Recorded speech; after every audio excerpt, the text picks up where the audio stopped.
Ici, Micro au féminin, l'émission qui donne la parole aux femmes entrepreneurs d'Ottawa. Des parcours, des défis, des réussites. Place aux voix qui bâtissent notre communauté.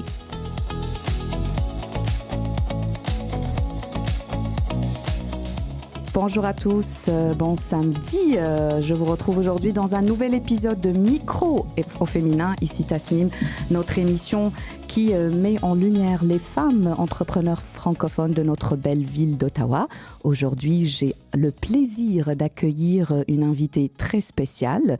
C'est Félicité, la fondatrice de Fitabella, une entreprise d'art. Félicité, comment ça va aujourd'hui? Ça va bien, merci pour l'invitation. Ça me fait plaisir, merci de l'avoir accepté, Félicité. Donc tu veux nous parler un peu de ton entreprise, de ton art surtout? De mon art. Alors, je te dirais que Fitabella Art, c'est mon entreprise d'art, parce qu'après, j'ai d'autres entreprises aussi. Mais c'est que je suis artiste peintre de base et je touche un peu à tout. Donc, c'est pour ça que c'est création artistique en tout genre et que je vais essayer de... Non, je ne crée juste pas des œuvres originales, mais je crée aussi... je fais aussi des reproductions de mes œuvres. Je crée aussi des mots de motivation. Okay. Oui, à l'époque, je faisais des bijoux, je faisais des accessoires. Donc, j'aime bien toucher un peu à tout. Et au fond, Fitabella, c'est vraiment pour emmener du soleil aux gens, sublimer les espaces. Tu sais, qu'on arrive chez toi et puis qu'on puisse te ressentir à travers l'œuvre qu'il y aura chez toi. Donc, c'est beau, ça. C'est beau. Et ça fait combien de temps que tu as commencé cette fibre artistique? Alors, ça va faire 15 ans. De base, je ne suis pas du tout artiste, pas du tout. Et au fond, j'avais fait mes études en France en économie.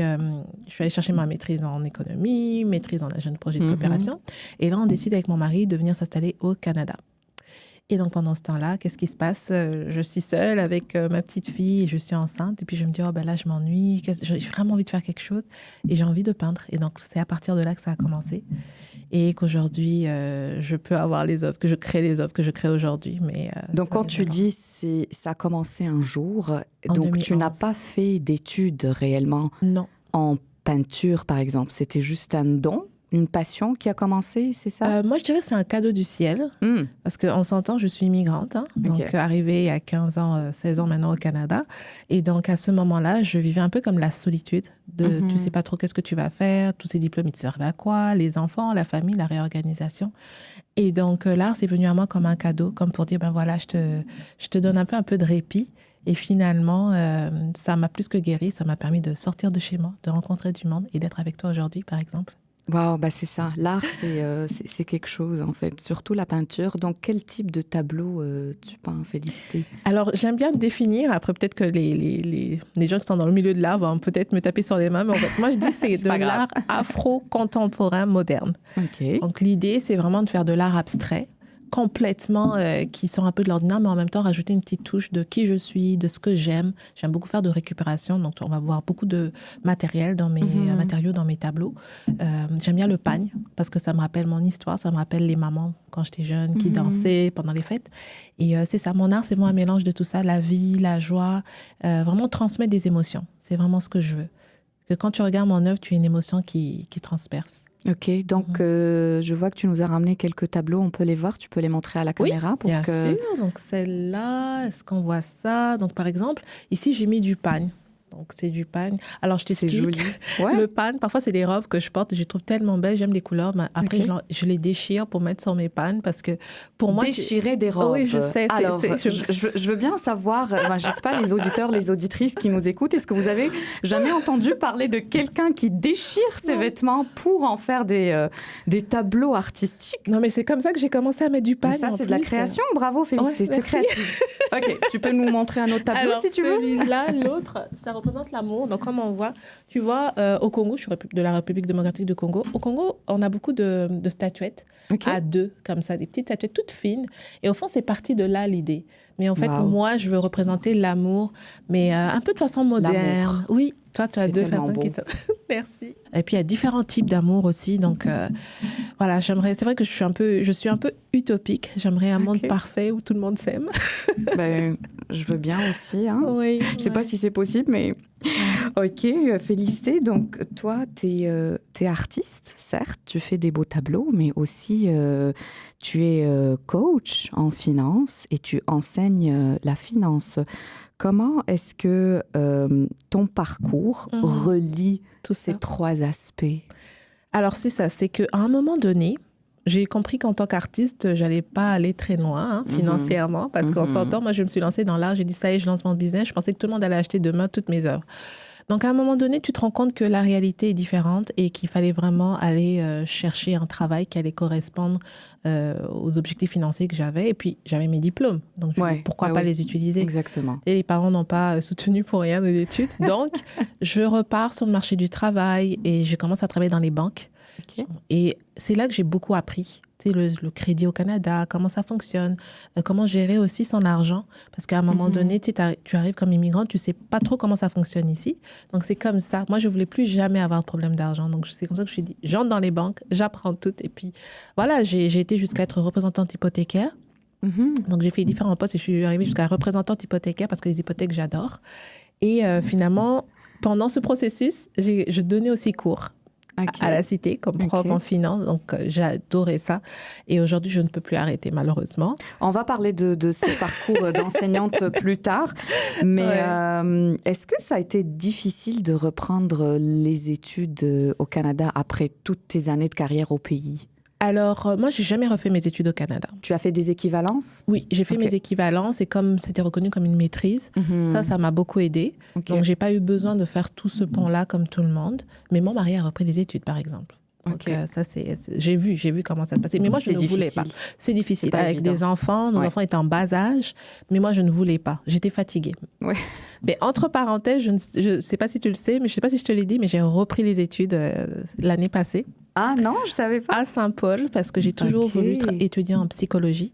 Intéressant. On va rajouter un autre volet alors. Donc l'économie, l'enseignement, le volet artistique, mais aussi la psychologie. Mais en fait, tout est lié. Hein. Tout est lié au fond, parce qu'on veut transmettre. Tu sais, mon idée de base, ça a été, même quand j'ai arrêté avec la banque pour faire tout ce qui était lancer mon entreprise de consulting. Donc, je suis coach motivatrice et conseillère en lancement d'entreprise. C'était pour aider toutes ces personnes comme moi qui sont arrivées au Canada à un moment donné, qui voulaient se lancer en affaires. Toutes ces personnes parfois qui se cherchent. Donc, j'ai envie d'emmener ça à un autre niveau en faisant de l'art-thérapie, mais aussi de la psychothérapie en même temps. Donc, tu veux aller trop loin, Félicité. Mais je t'encourage. Bah, c'est ça l'objectif. Et c'est ça l'objectif de l'émission aussi. C'est vraiment de promouvoir des talents féminins qui veulent aller loin, qui ont plusieurs peut-être passions, plusieurs talents aussi. Donc, bravo, Félicité. Merci. Donc, quand on parle d'économie... on sait que c'est rigoureux, c'est strict, c'est sérieux. Quand on parle d'art, c'est plus créatif, c'est original. Il y a le côté folie aussi, le côté énergie que je vois très bien en toi. Comment tu arrives à réconcilier entre la rigueur de l'économie et la créativité de l'art? J'avouerai que... Je crois que j'ai grandi comme ça. Moi, j'ai grandi avec des parents qui étaient très rigoureux, très sérieux, déjà prof d'université, professeur d'université. Alors, ça te donne une certaine rigueur à la maison déjà. Donc, j'ai grandi comme ça. Et ce qui fait que à côté, tu as besoin un peu de te libérer, tu as besoin de trouver des façons de t'exprimer. Et comme on danse beaucoup au Congo, je pense que la danse a beaucoup aidé, tu sais, d'avoir des amis, la famille, les fêtes de famille, ça a beaucoup aidé. Et en sortant, le fait de découvrir différents types d'art, même quand j'étais à l'université, je chantais aussi dans des chorales de gospel, ça m'a permis vraiment de comprendre qu'on peut être qui on veut et qu'on peut toucher à tout. C'est pas parce que tu fais des études que tu ne peux pas aimer l'art ou que tu ne peux pas chanter, danser, dessiner ou quoi que ce soit. D'ailleurs, pendant mes études, je suis allée chanter à Agadir pour le concert de la tolérance. Moi, je pense qu'on est multiples à l'intérieur de nous et qu'il faut juste ouvrir cette porte-là. J'ai croisé beaucoup de gens comme moi qui étudiaient puis ils ne pouvaient pas se permettre de faire autre chose parce qu'il faut juste étudier. Exactement. Mais je pense qu'on est multiples et même dans la vie, on n'a pas besoin de nous mettre juste dans une case. Ce n'est pas parce que tu travailles dans une banque que tu dois juste être banquier.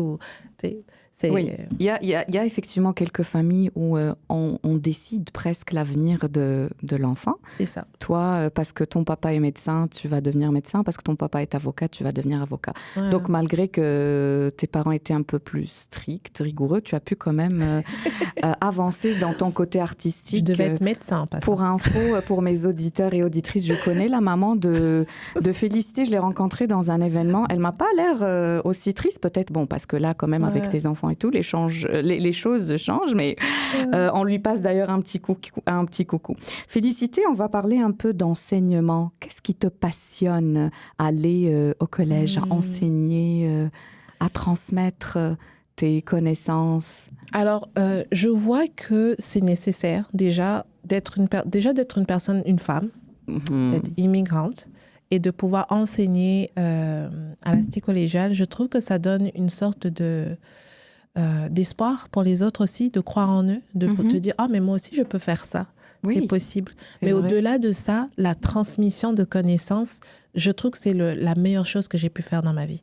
Pouvoir transmettre ce que je connais. Et d'ailleurs, mon père me disait toujours, quand tu sais, essaye de donner le maximum aux autres pour qu'ils comprennent aussi, qu'ils apprennent aussi. Oui. Et aujourd'hui, je suis arrivée à un moment donné, je ne sais pas si c'est la quarantaine, mais il y a tellement de choses que j'ai pu voir. Et puis, je me dis, au final, donner sans rien attendre en retour, c'est le plus beau cadeau que je me fais à moi-même. C'est aussi bravo, ça. C'est impressionnant. Ouais. C'est bien de toujours continuer à donner. Même si on avance dans l'âge. On ne va pas dévoiler ton âge, ça c'est sûr. Mais tu es très jeune, tu as un grand cœur, tu veux donner. Donc, ils sont chanceux, tes étudiants. Félicitations. Ah, je les adore. Oui, ils t'adorent aussi, je suis sûre. Donc, on va parler aussi de coaching. Donc, c'est ça, notre invité porte plusieurs casquettes, donc il faut les explorer un peu toutes. Coaching, donc effectivement, tu accompagnes plusieurs personnes dans le lancement de leur entreprise, Félicité. Quel est le point que tu as trouvé le plus bloquant, en fait, que eux ils trouvent, mais que toi tu as pu remarquer? Qu'est-ce qui bloque au moment du lancement d'entreprise? Alors, pour la majorité des gens, et ça je le vois beaucoup, c'est que les gens ne savent pas ce qu'ils veulent vraiment. C'est incroyable, mais quand tu poses la question à quelqu'un, qu'est-ce que tu veux vraiment dans la vie, ça lui prend quand même un temps pour se dire, mais en fait, je ne le savais pas. Et c'est là qu'on commence le travail, c'est de savoir, OK, tu veux aller où? Qu'est-ce que tu veux réellement? Quels sont tes objectifs? Voilà, parce qu'il y a des objectifs personnels, et puis il y a les objectifs financiers, les objectifs émotionnels. Il y a tout ça. Et donc, on passe au travers de tout ça avant de réellement travailler sur l'entreprise. Parce que si personnellement, tu ne sais déjà pas qu'est-ce que tu veux pour toi, comment tu peux savoir où tu vas avec ton entreprise? C'est logique, ça fait du sens. Et donc, on commence comme ça, et la majorité des gens, c'est toujours la même chose. Il faut que j'aille voir, creuser à l'intérieur. Il faut creuser. Bravo, Félicité. On va prendre juste une petite pause et puis on reprend tout à l'heure. Rebonjour, on reprend après notre petite pause. J'ai toujours mon invité, Félicité l'artiste. On va parler un peu, Félicité, de ton engagement communautaire. On sait que de façon générale, tu es une personne très gentille, avec un grand cœur, mais on te voit très active dans ta communauté. Comment tu fais ces choses-là? Comment tu arrives à gérer tous ces aspects justement entre ton travail, ta vie personnelle, ta vie professionnelle, ton projet aussi et puis la vie communautaire? Ouf, alors ça fait beaucoup, hein? Ça fait une grande question quand même. Alors je te dirais que déjà très jeune, hein, j'ai toujours aimé être en communauté avec la famille, les amis. Le jour où je partais du Congo, il y avait toute ma classe qui est venue me dire au revoir, juste pour te dire. Wow. J'ai toujours été quelqu'un avec les personnes. Et quand je suis arrivée au Canada, j'ai été à Montréal. Et à Montréal, j'étais partout à un moment donné parce que je pense que la communauté doit travailler ensemble. Oui. Je ne suis pas juste congolaise. D'ailleurs, tu me vois, je suis dans toutes les communautés. Parfois, je me demande, mais je suis la seule ici, non? Mais bon, bref, c'est pas grave. Pour moi, je pense qu'on est juste un peuple. Et en fait, c'est parce qu'on aime trop faire ces différences-là qu'on n'arrive pas à voir la beauté qu'il y a dans les autres. Et donc, je m'implique un peu partout. Parce que je pense que si moi, je peux le faire, ça sera un exemple pour les autres pour le faire. Et les autres peuvent le faire aussi, absolument. Alors, c'est sûr que pour pouvoir faire tout ça, j'ai un secret, non, c'est mon mari. c'est pas un secret, c'est mon mari. Qu'est-ce que tu veux nous dire de ton mari? En fait, il s'occupe aussi de tout à la maison. Donc, du coup, j'ai pas trop le stress que parfois certaines femmes peuvent avoir. Même si on a 3 enfants et que la vie est vraiment remplie, il gère. Si cette journée-là, j'ai quelque chose, il va gérer. Donc, je pense que c'est un travail d'équipe. Mais c'est vrai que j'aime être dans la communauté. Ma communauté congolaise m'a beaucoup aidée quand j'étais artiste. Et ce sont les premiers à réellement croire en moi en tant qu'artiste. Donc, même quand je suis allée au Congo, c'est eux qui venaient me chercher pour des interviews, des choses. Et donc, oui. C'est important. Est-ce que tu penses que c'est vraiment important que tout le monde ici s'implique dans la vie communautaire? Peut-être, comme tu l'as mentionné tout à l'heure, pas uniquement dans sa propre communauté d'origine, mais aussi dans d'autres types de communautés. Mais tout à fait. Parce que quand on reste juste dans sa communauté, j'ai l'impression c'est comme si on mettait un voile devant ses yeux, qu'on ne voyait pas ce qui se passait ailleurs. Et au contraire, il y a une richesse, surtout au Canada, il y a une richesse incroyable. Juste, si tu prenais toutes les communautés et que tu essayais de les mettre ensemble pour voir les cultures, la musique, la danse, la nourriture, au niveau même, admettons que les enfants puissent apprendre des uns des autres, les langues. Il y a beaucoup de choses à apprendre les uns des autres. Et d'ailleurs, c'est pour ça que je parle de l'amour. Le langage de l'amour, c'est aussi ça, c'est de pouvoir accepter les autres tels qu'ils sont, mais pouvoir aussi s'intéresser.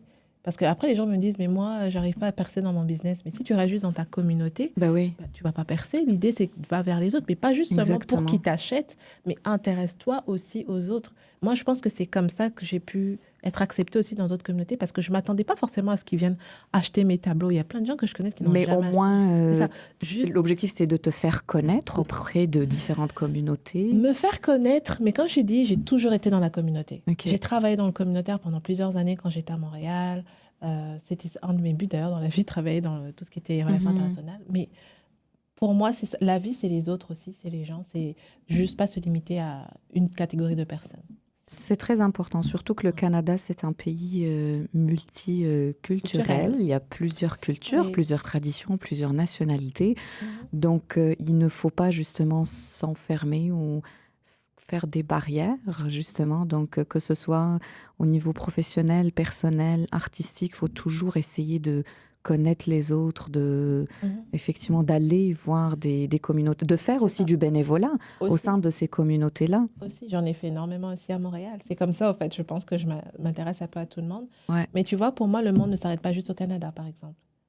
Il y a beaucoup de pays à découvrir, il y a beaucoup de cultures à découvrir. Donc, en tout cas, si tu veux, mon amour pour la culture ne s'arrête pas juste au fait que je sois impliquée partout, mais ça va au-delà du fait que j'aime voyager, j'aime découvrir autre chose. Pour moi, c'est tellement beau. C'est tellement beau ce qu'il y a autour de nous. Sauf qu'au Canada, on est très loin. On est loin de tout, en fait. Mais, en fait, on est loin, mais il y a beaucoup de choses à découvrir ici. Mais c'est ça. Juste rien que faire le vol Ottawa-Vancouver, c'est loin. Tu as l'impression Il faut réfléchir, il faut se préparer psychologiquement pour ce genre de... Et financièrement. De voyage. Et financièrement, absolument. Très bien, Félicité. Donc, on va revenir un peu à l'art, parce que c'est le cœur de notre discussion aussi aujourd'hui. Est-ce que, en tant qu'artiste, tu trouves que l'art est assez valorisé à Ottawa? Je vais parler spécialement d'Ottawa. Ne me ramène plus à Montréal. D'accord. Please, OK? Alors, à Ottawa, je dirais que les gens s'intéressent quand même à ce qu'on fait. Il faut sortir plus. C'est sûr qu'au début, quand je suis arrivée il y a 7 ans, 8 ans à Ottawa... C'était plus difficile. Aujourd'hui, j'ai l'impression les gens sortent plus. Les gens veulent découvrir. Les gens veulent se dire, mais non, à Ottawa, ça bouge. Et donc, oui, je pense qu'en fait, c'est à nous de sortir en tant qu'artistes, aller vers les gens pour montrer ce qu'on fait. Et aujourd'hui, comme tu vois, il y a beaucoup d'endroits qui permettent ces choses-là. Donc, non, la communauté à Ottawa est très ouverte, je trouve. Donc, merci. Est-ce que c'est valorisé aussi de la part de la ville, par exemple, au niveau des deux gouvernements, comme le gouvernement provincial et municipal? Je te dirais moyennement. Ils s'intéressent, mais encore là, il faut pousser. Mais en même temps, il faut que les gens de la communauté se lèvent. Parfois, je suis seule à me dire, OK, on doit se lever pour faire... Mais je ne suis pas la seule artiste francophone noire ici à Ottawa. Si on était plusieurs, peut-être qu'il y aurait plus d'expositions sur, je ne sais pas moi, de l'histoire des Noirs, allez, l'Afrique va se lever, ou peu importe. Et puis, il ne faut pas non plus qu'on se limite à juste au mois de l'histoire des Noirs. Il y a pas que... Moi, je vois plus les gens bouger pendant ce temps-là, mais non, il y a tous les autres mois de l'année. Et c'est à ce niveau-là qu'il faudrait agir pour dire... Parce que moi, je ne suis pas juste noire, je suis aussi canadienne. mais j'ai plus l'impression que mon art est considéré comme africain ou celle-là, elle vient de l'extérieur. Tu vois un peu, c'est... Je comprends, mais est-ce que, parce que toi, au début, Félicité, quand tu as présenté un peu tes tableaux, ton art, tu as dit je me spécialise en art afro-contemporain. Contemporain. Mais est-ce que c'est un choix que tu as fait? D'une certaine façon. Oui. Mais quand tu regardes mon œuvre, est-ce que tu trouves qu'elle est juste africaine? Donc, c'est un style. Mais est-ce que c'est juste pour les gens de l'Afrique? Oui. Est-ce que tu peux juste te rapprocher du micro? Voilà. Merci. Tu vois, il y a un style, mais est-ce que c'est juste pour... Non, là, je ne vois pas beaucoup l'aspect africain. Là, en tout cas, sur ce tableau, effectivement. Mais même celui-là... Tu fais un mélange des deux, en fait. Ça. Tu peins pour toutes les cultures, pour tous les pays. T'as pas de... là, tu peux, si tu vois que la communauté ou la ville, ou en tout cas l'entourage, te qualifie comme artiste africaine, c'est sûr que tu vas toujours rester une artiste africaine. Ok, c'est parfait, mais tu ne fais pas que des tableaux liés à l'Afrique ou à des sujets liés à l'Afrique. Donc ça, peut-être, c'est à toi d'essayer de leur changer d'avis. On essaye. Mais tu vois, tout ça, c'est aussi, il faut s'intéresser à l'artiste, il faut savoir... Absolument. Parce que moi, je suis née en Belgique, j'ai grandi au Congo, j'ai fait mes études en France, je viens au Canada. Je ne suis pas juste congolaise maintenant. Oui, je suis fière et vraiment, je suis très fière d'être immigrante. Mais je veux dire, j'ai un peu aussi de toutes... Oui, tu as un parcours un peu international, multiculturel, donc, effectivement. Ça, c'est quelque chose que... Voilà, j'aimerais quand même mettre aussi de l'avant, de dire, mais voilà, j'ai aussi appris un peu de là, un peu d'ici, un peu d'ici au Canada. Mais c'est important, effectivement. Est-ce qu'on peut qualifier ça comme un défi? Parce que là, justement, après, je vais te poser une question, parce qu'il y a les défis que les entrepreneurs rencontrent. Oui. Il y a les défis que les femmes entrepreneurs rencontrent. Est-ce que tu peux nous en dire quelque chose? Alors, les défis, il y en a eu beaucoup, surtout au début. Comme je disais, moi, j'ai commencé comme artiste. Je me considérais comme artiste il y a déjà plusieurs années. Mais dans ma famille, je n'étais pas considérée comme artiste. Donc, maintenant, est-ce qu'ils sont convaincus? Oui, maintenant, ils sont convaincus. Oui, quand même. Aujourd'hui, mon père, quand il m'appelle, il dit l'artiste. Voilà. Donc là, c'est considéré. Mais tu vois, pendant longtemps, il y avait cette boule intérieure où tu dois prouver même à tes proches que tu es capable. Et même à mon mari, il fallait que je prouve que, mais non, mais regarde, je suis capable. On dit que c'est beau, donc on dit que ça va percer. Mais il a fallu que j'ai différents prix, que je sois invitée à différentes émissions, que je vende mes toiles pour être considérée. Quand j'arrivais à la maison avec un chèque, là, c'est comme, t'as vendu, pour autant. C'est ça. Ah ben oui. C'est possible. Donc, ça a pris du temps, Ça a pris du temps. Donc, c'est pas du jour au lendemain. Mais ça a été un défi pour moi de ne pas lâcher. Beaucoup de gens lâchent parce qu'ils pensent qu'ils n'ont pas d'encouragement. Ils pensent que les gens n'aiment pas. Ils pensent qu'ils gagnent pas assez d'argent par rapport à ça. Mais c'est pas juste ça. C'est juste, est-ce que toi, qu'est-ce que tu veux? Il faut croire en soi. Voilà. Puis des fois, on reçoit des messages démotivants, mais réellement, ils nous poussent. En fait, c'est ces messages-là qui nous poussent à faire mieux, à aller de l'avant. Est-ce que c'était un peu le cas pour toi? Parce que tu n'as jamais laissé tomber réellement. Ah non, moi, vraiment pas du tout. Pourtant, j'avais pas forcément quelqu'un qui me poussait dans la famille. Les gens de la famille me poussaient. Mais je veux dire, quand te pousse, c'est ton mari, tes parents. Oui. Mais ce que je te dirais, c'est qu'un jour, j'étais en train de peindre au Congo et puis mon oncle est arrivé, il m'a dit « Continue ». Comme ça, il m'a dit « Continue ». C'était en 2014, j'aurais oublié. Ça t'a boosté, ça t'a motivé? Ça m'a boosté parce que c'est quelqu'un qui aime beaucoup l'art. Et puis il m'a dit « Tu as quelque chose, continue ». Ok. Waouh, c'est intéressant. C'est fou. Mais en tout cas, ce que je veux dire aussi, c'est que je ne vois pas l'art juste comme une entreprise.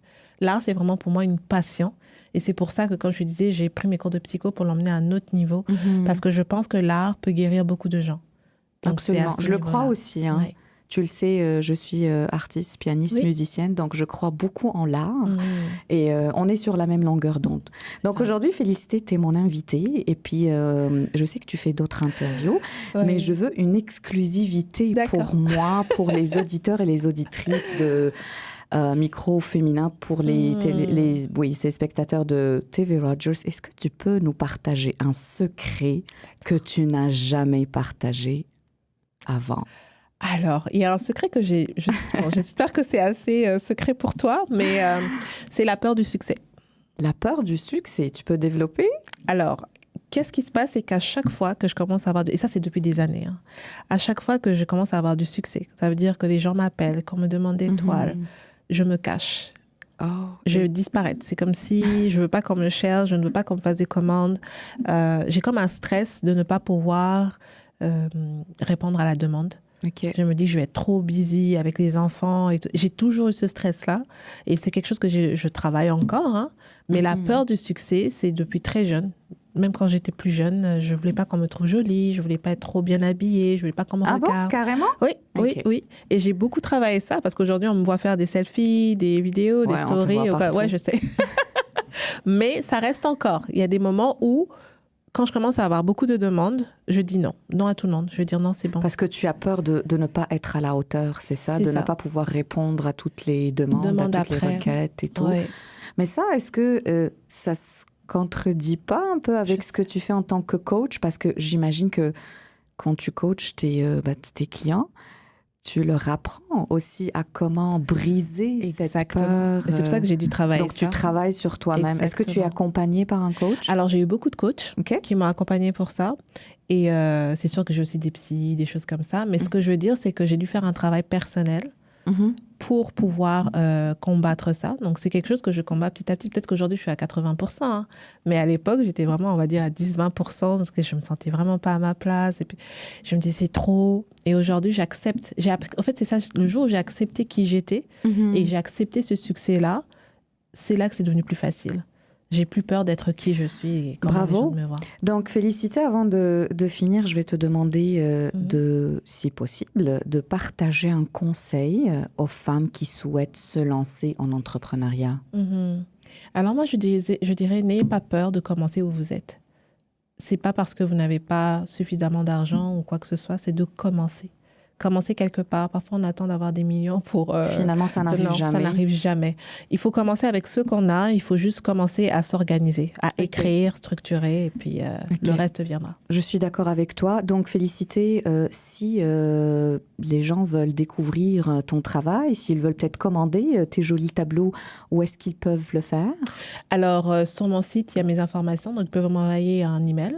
Puis là, ils peuvent voir aussi ce que j'ai sur Instagram. Hein. J'ai quand même beaucoup de toiles que je mets régulièrement sur Instagram. Sur le site web, on va voir, est-ce que Damien peut nous afficher le site web de Fita Bella, voilà, donc pour les auditeurs qui nous écoutent.